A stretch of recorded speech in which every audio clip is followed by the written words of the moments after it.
Ребята, всем огромный привет! Всем привет! Вы на канале Big Trip Vlog, а мы находимся на острове Лузон. И сегодня мы посмотрим самые красивые места провинции Албай.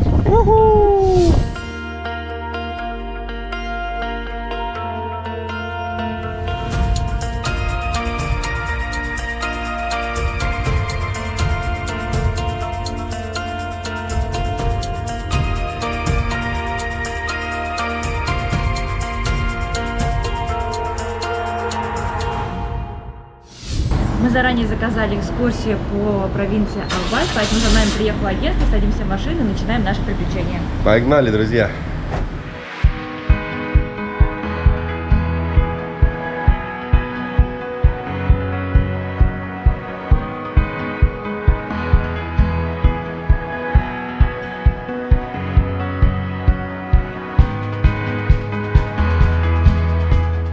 Первая точка, на которую мы приехали, это руины разрушенного города Коксава.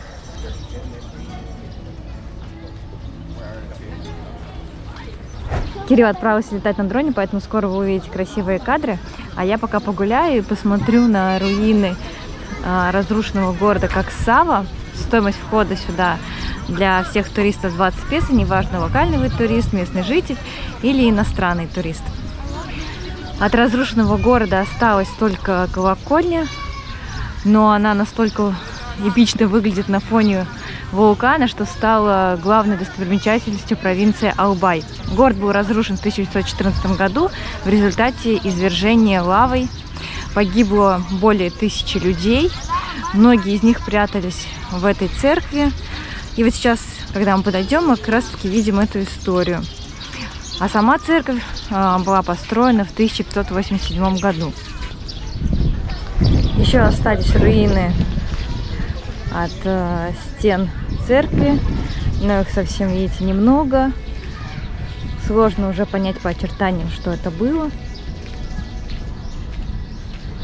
Но это единственное, что уцелело после такого сильного извержения.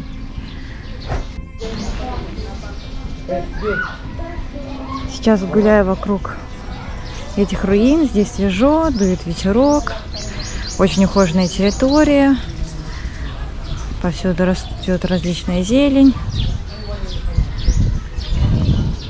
Да, территория была, конечно, внушительная.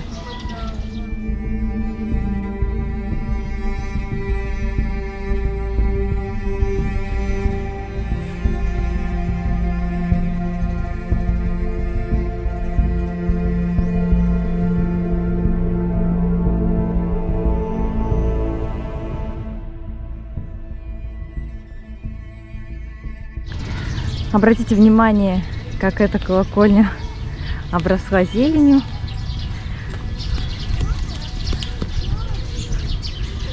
Небольшие прям деревья растут из ее стен. А еще обратите внимание, какая здесь земля. Вулканический песок.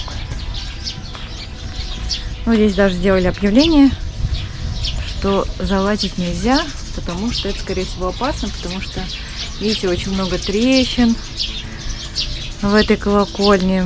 То есть это уже весьма опасно. Забрал от Томочки камеру, вернулся с не очень приятной новостью, потому что полетать на дроне мне здесь не удалось, стоит запрет в этом месте. Возможно, где-то поодаль удастся запустить дрон, полетать, но стоит некое ограничение, которое не дает дрону этого сделать. А сейчас мы уже дошли до небольшого пруда. Здесь рыбки мы видим. Нафига тут много.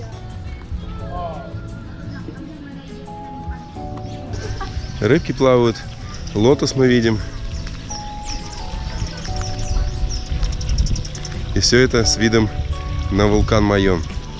Также здесь расположены многочисленные кафешки. Вот в одну из них мы зашли. И здесь предлагается дополнительно за 20 песо пройти на территорию, красиво облагороженную, небольшой сад. Ну, сейчас все сами посмотрим. Вот мы платим 20 песо.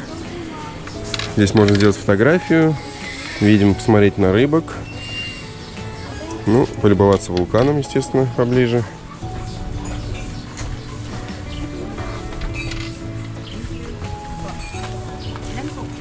заходи.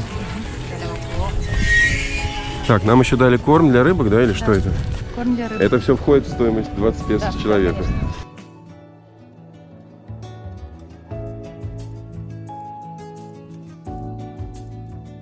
Смотрите, какая здесь живописная рисовая терраса. Я сразу же сюда подбежала, чтобы сделать красивые фото. Регион Биколь, помимо того, что здесь находится вулкан Майон, знаменит еще тем, что здесь выращивают перчик чили различных сортов. Поэтому здесь много магнитов, скульптур, в том числе в этом парке.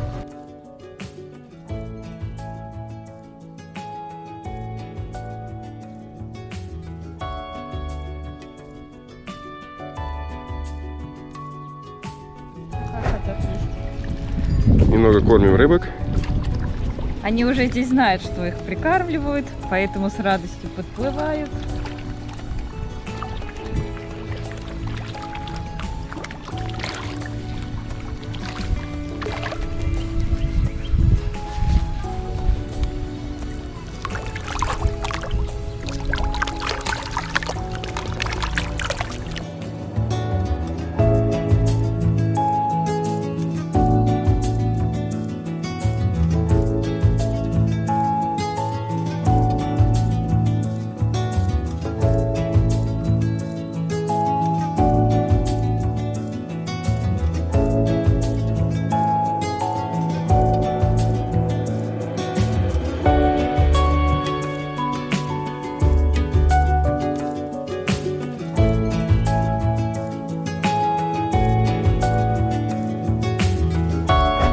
В итоге нас так заворожили эти прекрасные виды на вулкан в этом красивом саду, что мы здесь пробыли около часа, делали фотографии. Жалко только, что дрон так и не удалось запустить. Погода сегодня очень жаркая. Это правда. По периметру мы видим много палаточек с сувенирами. Здесь мы видим множество брелков в виде перчика. Есть красные, зеленые, есть по 2. Есть даже вот по 3. В общем, вариации различные. Есть брелоки вот с видом на гору. Вот, например, да? С видом на гору. А есть в виде ореха. То есть перчик на орехе. Это местный орех. Сейчас я вам его покажу поближе. Вот жареный он, например. Да. Вот такая баночка стоит 450 песо. 450 песо. Дорогой орех, да? Я думаю, Есть вот также этот орех сладкий такой, похожий на арахис, да? А как он называется правильно? Пили? Пили? Пили. Вот такой вот пили нац. То есть орех пили. Вот такая баночка стоит 180 маленькая. 180, да. Ну, не дешево, но любопытно. До этого мы не встречали подобных орехов и, соответственно, деревьев не видели.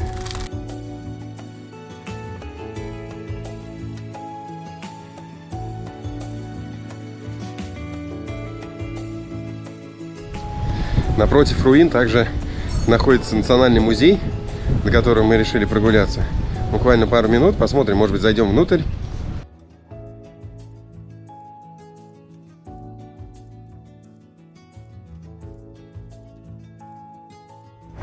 В этот музей вход свободный, но мы видели правило, что снимать здесь нельзя, поэтому много кадров сделать не получится. Здесь рассказывается об истории этого места.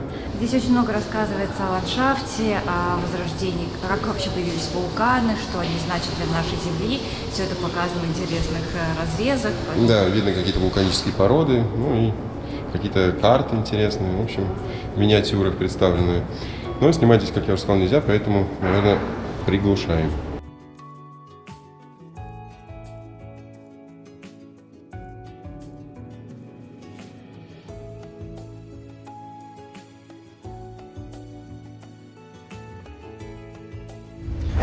Музей на самом деле был очень интересный.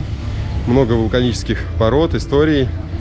Ну, это логично, потому что вулкан находится прямо напротив, и они могут здесь сделать богатую коллекцию минералов, рассказать о вулканах. И помимо того, что бесплатный вход, хоть и вначале было предупреждение о том, что снимать нельзя, но на самом деле внутри никто особо за этим не следит. Многие фотографируются, снимают, поэтому место крайне интересное, да? Да? Да. Мне тоже понравилось. Там еще был кондиционер. Мы немножко остыли после такой жары. Да, обустроены еще великолепно кондиционеры, там туалеты. Видно, что все новенькое. Возможно, этот музей открылся не так давно. Сейчас мы уточнили у нашего водителя-гида об этом музее. Он сказал, что он открыт на самом деле давно, просто не так давно он был отреставрирован. Ну и сейчас мы направляемся к машине и поедем уже к нашей следующей точке. А передвигаемся мы вот на таком комфортабельном авто Toyota Vios.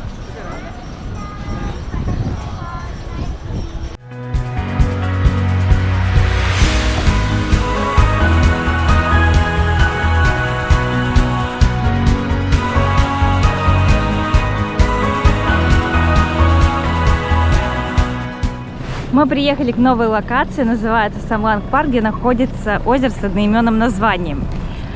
Очень красивое местечко. В 2014 году здесь все оборудовали, сделали красиво, очистили. А теперь вы можете наблюдать это красивое место с высоты, потому что дрон здесь запустить удалось, поэтому шикарные кадры с видом на вулкан Майон.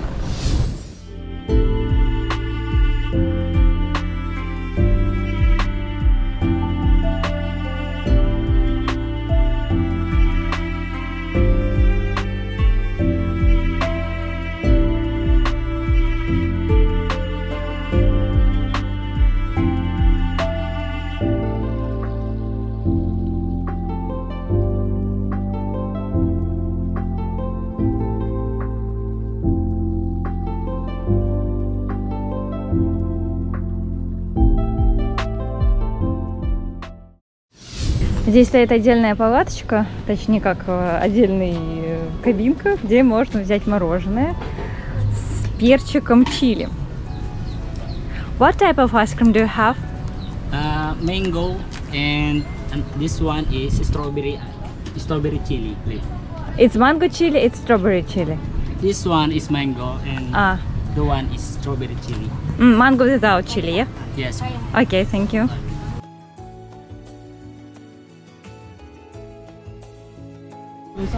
Попросила побольше клубники с чили и попробовать манго, что это за вкус, потому что он без чили будет не так интересно.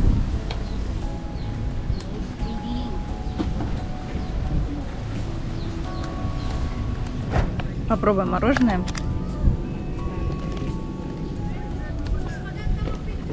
Вроде бы целый стаканчик, я немножко прижала ложечкой и всего лишь его здесь половина. Но все равно, в любом случае, 50 песо это не так дорого.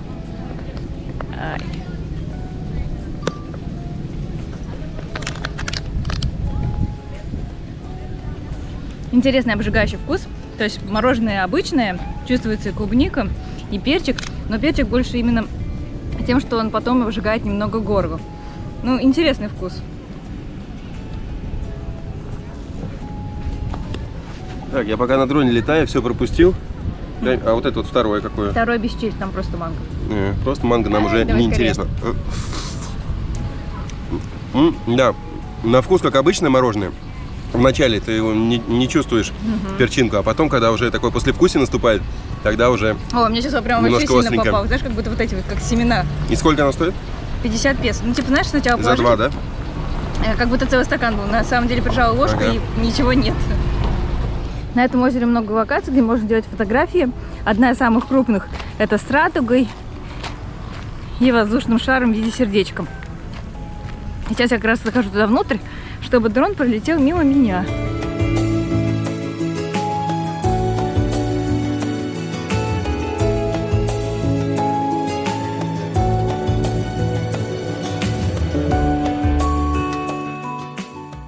Я, знаете, что сейчас поняла?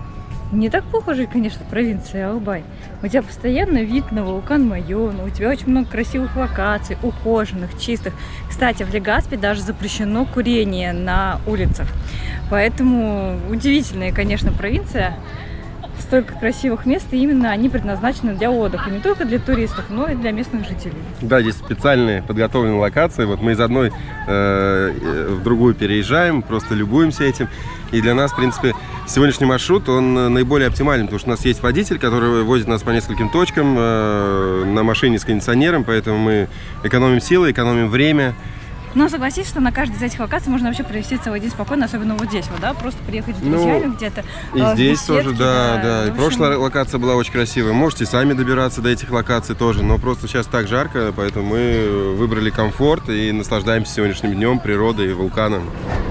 Если вы сюда приезжаете самостоятельно, то вам нужно будет заплатить за вход 100 песо. Поскольку мы передвигаемся с водителем, то все входные билеты у нас оплачены. Еще немного прогуляемся по территории.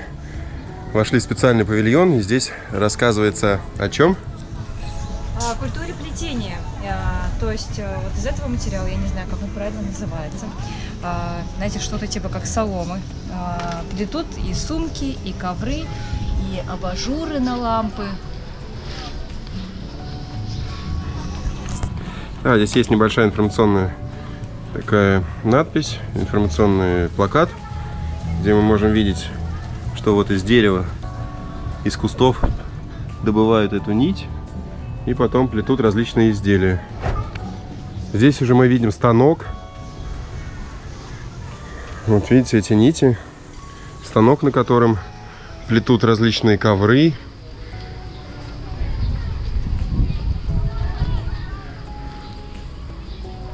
Жалко, что сейчас нету специального человека, который бы нам показал именно, как это делается. Но я думаю, примерно мы с вами это представляем.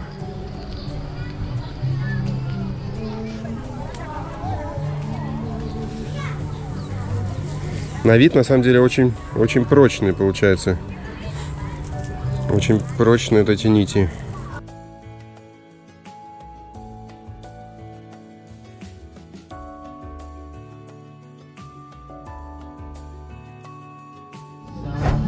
Здесь мы видим специальный станок, где можно за 10 песо расколоть 3 орешка местных. Вот так они выглядят. Давайте с вами попробуем это сделать. Держи. Давай. Так, кладем орех в тиски.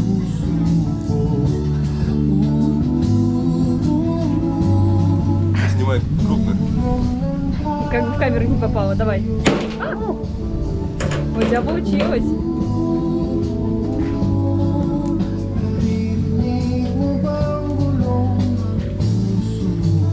Ой, осторожней, пальцы.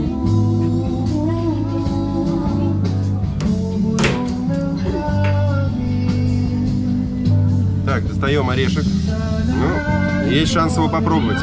Наконец-то. Держи. На самом деле вкуса немного. Но орех. Не знаю, с чем сравнить. Мягкий миндаль какой-то, да, такой? Да. Как мягкий миндаль, да. Ну что-то типа как вот косточки вот в абрикосе.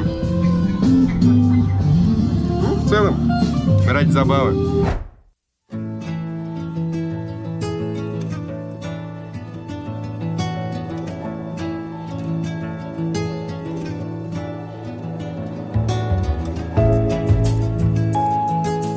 Как вы видите, очень много красивых локаций. Филиппинцы тоже сюда приезжают, чтобы полюбоваться озером с видом на вулкан.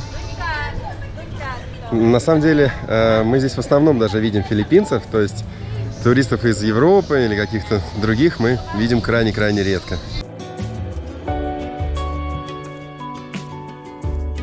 Также в этом парке есть магазинчики и с сувенирами, и кафешки есть. Сейчас в одну из них мы, собственно говоря, с Томом решили зайти. Выглядит, конечно, очень все современно, как будто недавно все отстроено, построено. Так, ну расскажите. Взяла себе кофеечек, сиропчиком здесь. Кофе стоит 140 песо, большой выбор сэндвичей, салатиков, можно перекусить. А еще мне нравится здесь запах кофе. Прям, знаешь, что приятно кофе пахнет.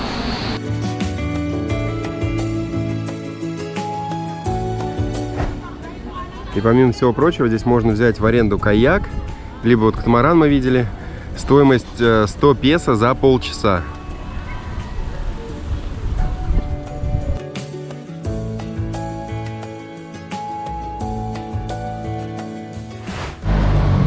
Сейчас мы приехали на ланч.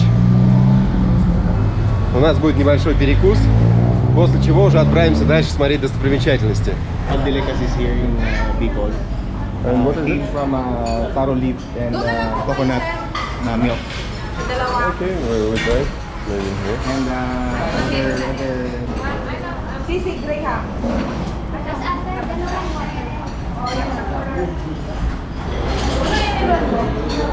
Местечко довольно локальное. Здесь есть рыбка, курица, какой-то местный деликатес, который мы обязательно сейчас возьмем, попробуем. Сейчас мы втроем обедаем. И нам рассказали, как называются эти блюда. Вот этот супчик, который у Томочки и у нашего водителя, он называется... one more time? Cocido. Кусидо. This is cocido. Кусидо – это супчик с тунцом, ну то есть с рыбкой, кусидо. Также местное блюдо, которое называется пинанат. Пинанат. Сейчас мы откроем все это дело, попробуем. Это на кокосовом молоке, немножко остренькое. Потом есть что-то похожее на Bicol Express. вот, That's a Bicol Express. Бигл Экспресс, но это похоже на кинилао, то есть маринованная, но не рыба, а свинина. И также еще вот такая тушеная свининка есть у нас. Сейчас все будем пробовать, друзья.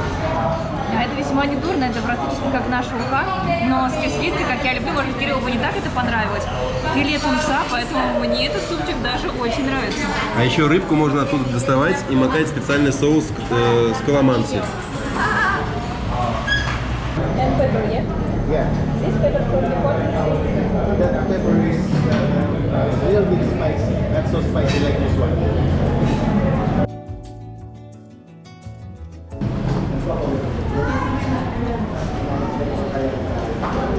То есть получается внутри тоже как огромные листы, как шпинат выглядит это блюдо.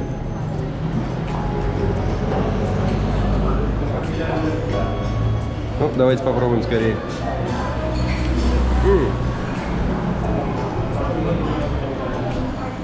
Это tasty. Milky. Это правда вкусно. То есть получается шпинат очень-очень нежный.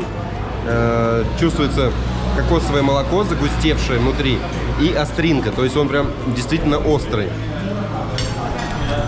Немного напоминает какой-то кокосовый, даже, знаете, как суп делают, когда томха. Это вот прям очень вкусно.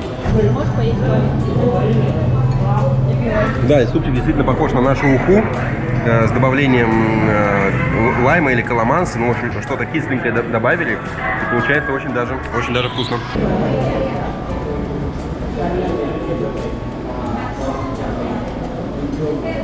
Продолжаем нашу дегустацию. На очереди свининка. Выглядит как тушеная, но сейчас попробуем. Да, тушеная, сладенькая. Кусочки вкусненькие. Вот это блюдо, ну, прям на наше похоже, к которому мы привыкли. Да, типа гуляша.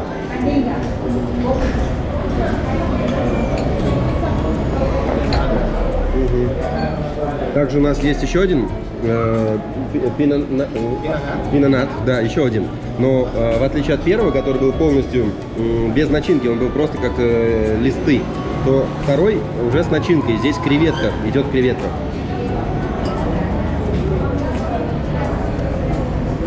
Креветка мелко рубленая, то есть, ну да, мелко рубленая креветка, поэтому на любителя на самом деле.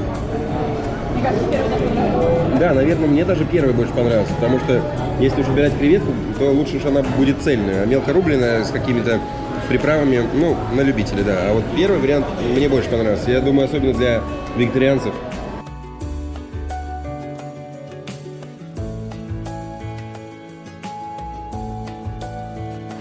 Примерно 20-25 минут в пути, и мы возле следующей достопримечательности. Она называется Квитендей Green Hills, или в простонародье «Зеленые холмы».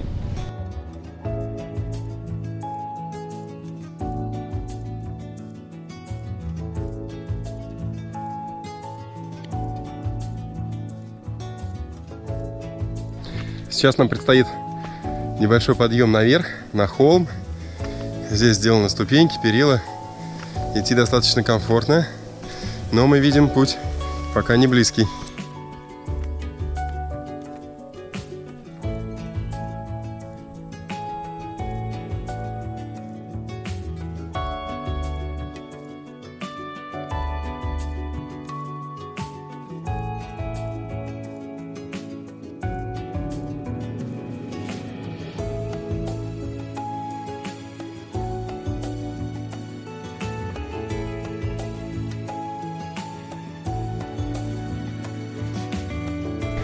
Подъем на вершину занимает минут 7-8. Здесь есть беседочка. Видно, что недавно сделанная из бруса. И отсюда уже идет разветвление. Можно пойти налево, можно пойти направо. Соответственно, есть две вершины. Мы сейчас их обе посетим. И открываются такие шикарные виды на холмы. Точное количество холмов неизвестно. Их высота примерно 100-130 метров. И их часто сравнивают с шоколадными холмами, которые находятся в Бахоле, который мы с вами посещали пару месяцев назад. Ну что ж, поднимемся еще немного повыше.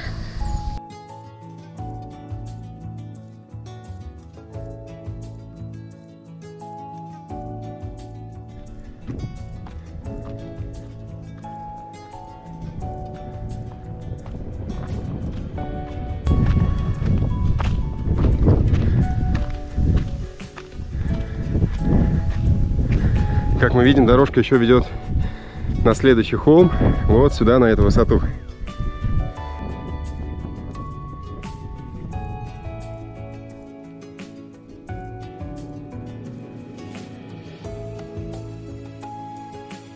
Конечно, в такую жару забираться достаточно по крутому склону непросто,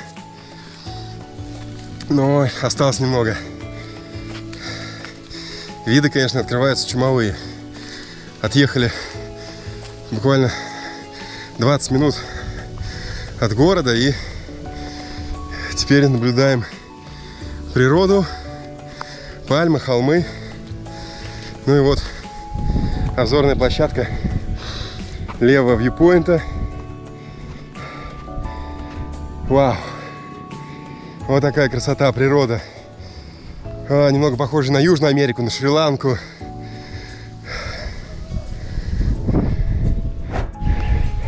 Не зря это место сравнивают с шоколадными холмами, оно действительно похоже, но для нас оно еще лучше. Во-первых, оно также находится на острове Лузот, вы можете прилететь в Манилу и сразу же отправиться сюда, не перелетая на другие острова. Место не туристическое, мы сейчас с Кириллом вдвоем наблюдаем всю эту красоту, легкий ветерок продувает. Красота! Ну и, конечно же, открывается вид на вулкан Майон. Вот он, красавчик.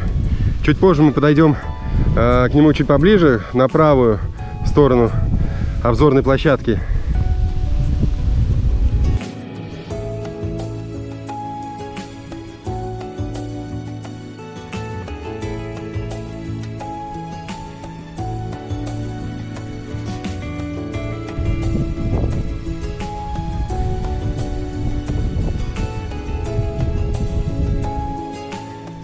Сейчас мы вновь спустились к беседке, где можно спрятаться от солнца. И дальше мы уже пойдем на обзорную площадку, которая находится справа. В беседке очень удобно. Можно отдохнуть, посидеть, попить немножко воды. Дует ветерок, но пару минут отдохнули. Сейчас уже собираемся на другую обзорную площадку.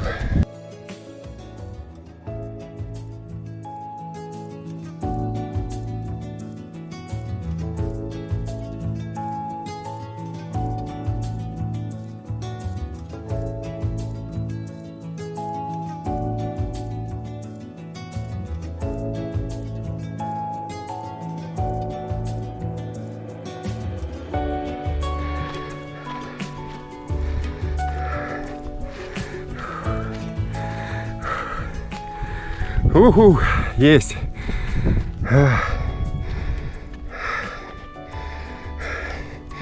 Теперь мы находимся на обзорной площадке, которая располагается справа, ближе к вулкану.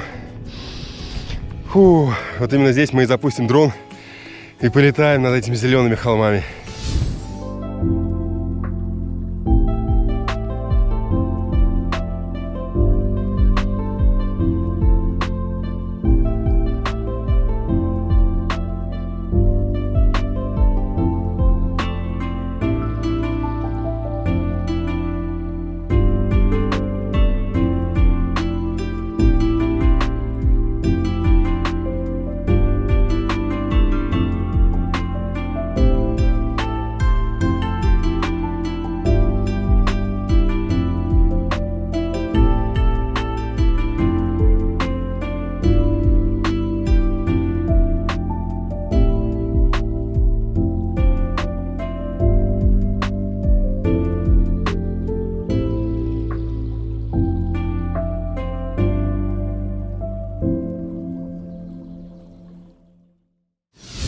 Сейчас мы уже спустились с вершины. Идем обратно к нашему авто. Впереди у нас еще пару точек, которые нужно успеть сегодня посмотреть. Ну а зеленые холмы просто топ. Топ холмы, топ вершина, топ место и топ приключения.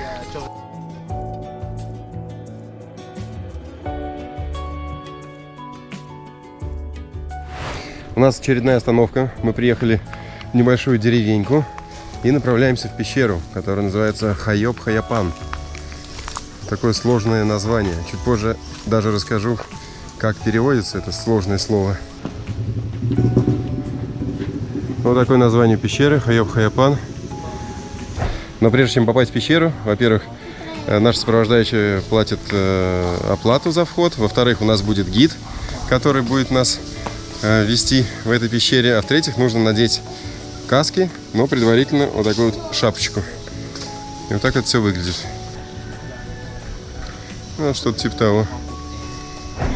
Okay, so good afternoon. I'm Pinashu, so I will be your tour guide here at Huyupan, and welcome to Huyupan to you. Okay, so the name Huyupan is derived from Arabical dialect term. Мы вооружились фонариками. Наш гид нам рассказывает о том, что нам предстоит увидеть несколько различных уровней, локаций в этой пещере. Будем надеяться, что вам будет что-то видно.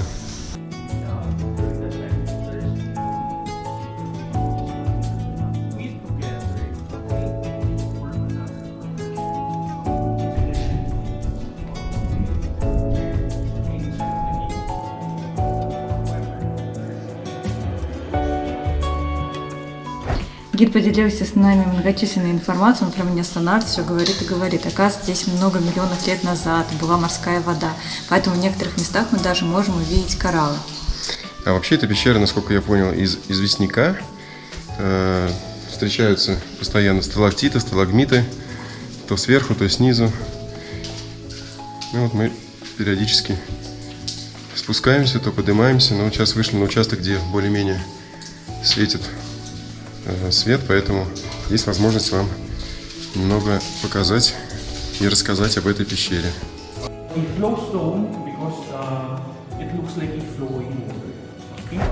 Выбираемся из пещеры.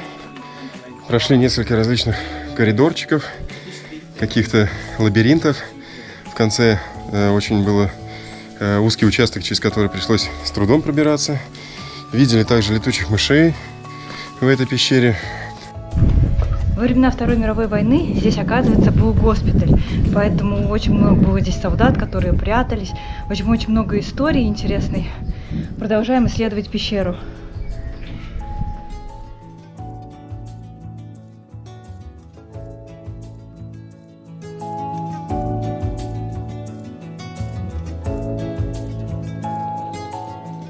Сейчас мы, получается, вышли с другой стороны пещеры.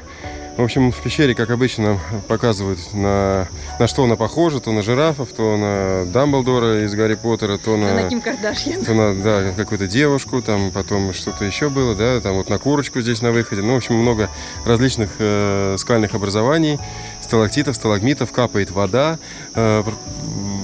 В начале, когда мы только вошли в пещеру, еще кое-где был свет, а потом, конечно, света не было, поэтому снимать не удавалось. Гид рассказывает очень много каких-то исторических фактов, мы даже за ним не поспеваем на английском языке. Быстро. Да, Вот. мне нужно было, знаете, включить в голове режим аудирования, просто умножить на 1,5, потому что он говорит настолько быстро и настолько очень много фактов, но, тем не менее, было интересно.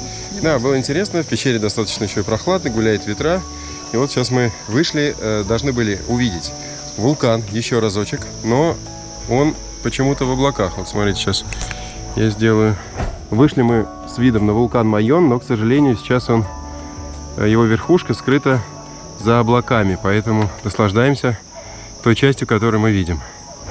Мы возвращаемся обратно. Я вам совсем забыл рассказать, как же расшифровывается Хайоп-Хаяпан. И все очень просто. Хайоп переводится как дуновение ветра. Поэтому в пещере достаточно ветрено, там, соответственно, гуляют ветра. Вот так вот, незамысловато. Кстати, вход в пещеру стоит, если вы приедете самостоятельно, от 300 песо. Там какая-то сложная система, в зависимости от группы. Если 6 человек, то это там 400 песо, там плюс 20 или 60 песо с человека, но минимум 300 песо. В общем, какая-то сложная система. Поэтому выгоднее приезжать группами, либо, как мы, приехали с сопровождающим, который оплачивает все входные билеты.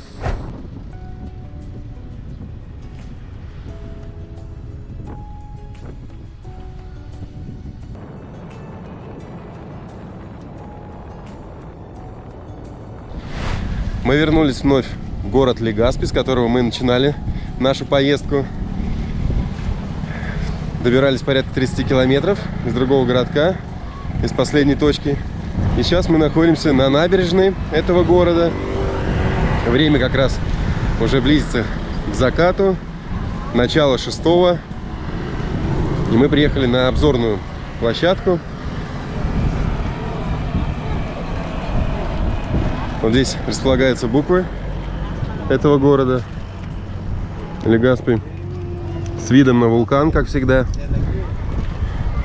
Надо сказать, что здесь, куда вы не поедете, в какой ближайший городок, где вы не будете, везде будет открываться вид на вулкан Майон, потому что он высотой порядка 2500 метров, поэтому его видно из любой точки города.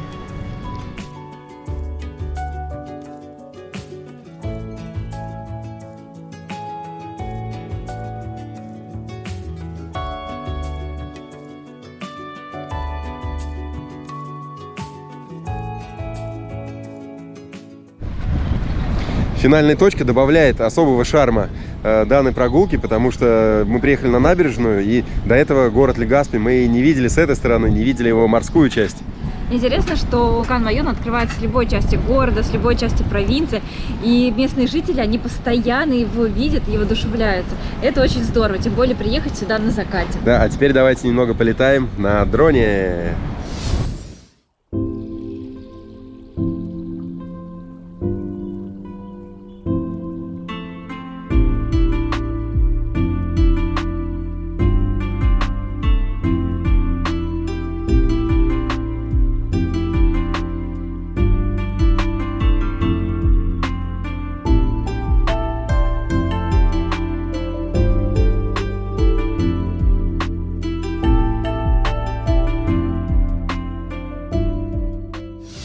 Наша прогулка вся заняла порядка 7-8 часов. Она была очень насыщенной. Мы посетили 5 точек. Огромная благодарность человеку, который нас сопровождал. Thank you so much for this tour. It was really amazing, and for us it was interesting experience because before we don't see anything like similar today. Yeah, thank you so much. Thank you so much, everyone. И, кстати, касаемо стоимости, весь этот частный тур стоил 5000 песо. Максимум 3 человека, соответственно, сколько могут поместиться в машину. Если вы хотите арендовать автомобиль, это будет стоить 2500 песо в день. Если скутер, то порядка 1500 песо. Также можете обращаться, все услуги оказывает эта компания. Помимо этого, можно также отправиться в групповой тур. Стоимость от 1000 песо. Пишите в эту компанию. Все контакты этой компании, как всегда, оставляем ссылкой под данным видеороликом. Компания называется Albay Travel and Tours. Все, друзья, всем спасибо. Thank you.